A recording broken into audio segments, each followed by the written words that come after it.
Assalamualaikum. Para pemerhati kesehatan udah pada tahu mungkin ya. Kejadiannya udah agak lama, bukan di Uganda atau di Somalia jauh sana, tapi di suatu tempat di Bali.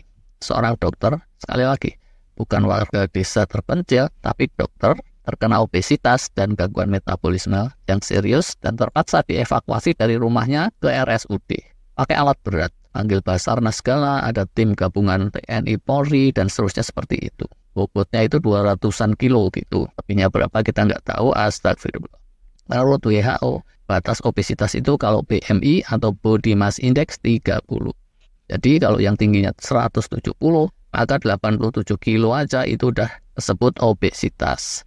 Kalau jangkungnya 178, batas obesitasnya 96 kilo. Dan 80 kilo aja itu udah overweight. Nah, kalau 200 kilo pas tadi, maka nggak akan kehitung obesitas kalau tinggi badannya 258, Masya Allah. Disclaimer dulu, ini sama sekali tidak bermaksud body shaming terhadap saudara kita atau mendiskreditkan profesi tertentu.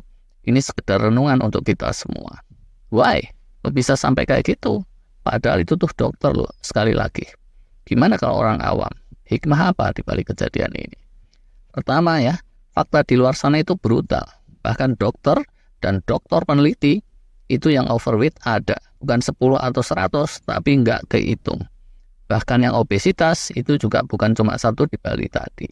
Di Amerika itu lebih banyak lagi. Bahkan salah satu mantan ketua atau presidennya American Academy of Family Physicians itu juga obesitas. Beneran. Dokter senior, ketua himpunan dokter keluarga Amerika loh ini. Namanya nggak usah lah disebut. Artinya ya, masalah gangguan obesitas, ilmu kedokteran yang baku itu belum segitu terang benderang. Andai kan sudah amat terang, tentunya kejadian di Bali dan di Amerika nggak segitu parahnya lah ya.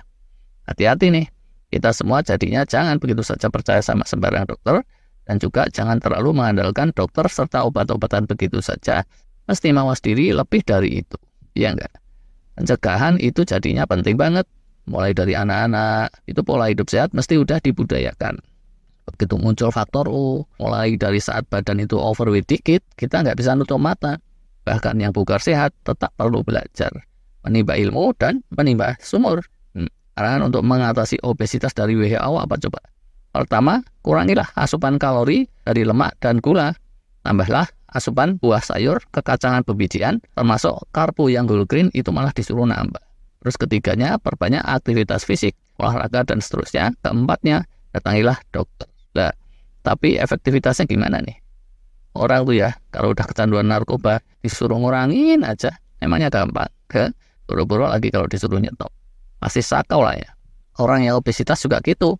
Ngomong sih gampang, tapi realitanya ada sih yang bisa 7% lah gitu. Cuma yang 93% sisanya berjalan. Disuruh olahraga itu juga sama. Wong napas rileks aja ngapan. Lihat jempol kaki sendiri aja udah nggak bisa kalau disuruh olahraga. Saya sering nonton loh ya. Orang-orang gemuk olahraga sampai goner. Itu tuh turun bobotnya nggak seberapa. Kayak orang tipes gitu deh. Suhunya semula 41, bisa sih diturunin pakai antipiretik. Tapi kalau cuma turun ke 39,5, apalah artinya? Suruh datengin dokter juga ya tadi. Bahkan si dokternya sendiri itu kredit. Pak, tolong nih Pak, saya kelebihan bobot 15 kilo. Oh iya bro, beres. Tapi bentar ya, saya sendiri juga lagi bingung nih. Kenapa Pak? Udah 3 bulan, kelebihan bobot 30 kilo. Enaknya digimanain ya? Gubrak. Ini jadi kayak dagelannya Om Kasino zaman dulu. Capek-capek datang ke dukun, minta tolong di Jambi untuk nyari dompet yang hilang. Si dukunnya sendiri malah lagi kebingungan nyari arloji. Kayak gitu tuh. Soal ini, WHO pun mengakui. Di situsnya, WHO menyebutkan, walau secara teorinya obesitas bisa dicegah dan dipulihkan, realitanya belum ada satupun negara yang bisa mengatasi epidemi ini. Epidemi atau pandemi ini kelasnya. Itulah sebabnya banyak pakar terkini mengusulkan jurus-jurus anti-mainstream. Kanal ini kita sering ulas ya. Boleh aja kalau mau subscribe, tapi kalau yang nggak serius pengen sehat, dengan nggak usah subscribe ya daripada ganggu yang lain. Alah. Dan bicara soal anti-mainstream, temu nih satu prinsip. Gangguan metabolisme, termasuk obesitas tadi dan seterusnya, kalau udah serius, seringnya itu hanya bisa diatasi kalau ada transformasi hijrah perubahan gaya hidup yang drastis. Dan untuk itu, kita harus bisa mendisiplinkan diri sendiri, harus punya semangat juang dan militansi yang persisten kayak gitu, dan ini tuh wajib.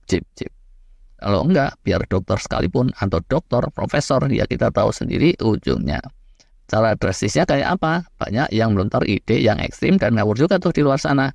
Kita mesti hati-hati, risiko ditanggung sendiri. Yang masih rada ringan itu diusulkan rezim-rezim extended fasting. Kita udah sering ulas. Di banyak kasus ini efektif, tapi harap disadari, penelitian jangka panjangnya juga masih belum ada.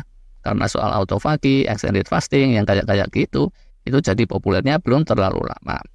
Yang lain lagi, carnivore diet atau ketogenic diet, yang kemarin beberapa kali kita omongin. Ini pun sama, oleh WHO, dianggap soal keamanannya itu belum beneran proven. Jadi ya jangan kelewat ekstrim juga. Terus yang kayaknya canggih tapi juga ekstrim ada lagi tuh pakai model operasi. Sedot lemak itu masih rada mendingan, dan ada lagi yang sifatnya potong usus. Kayaknya ngeri ya.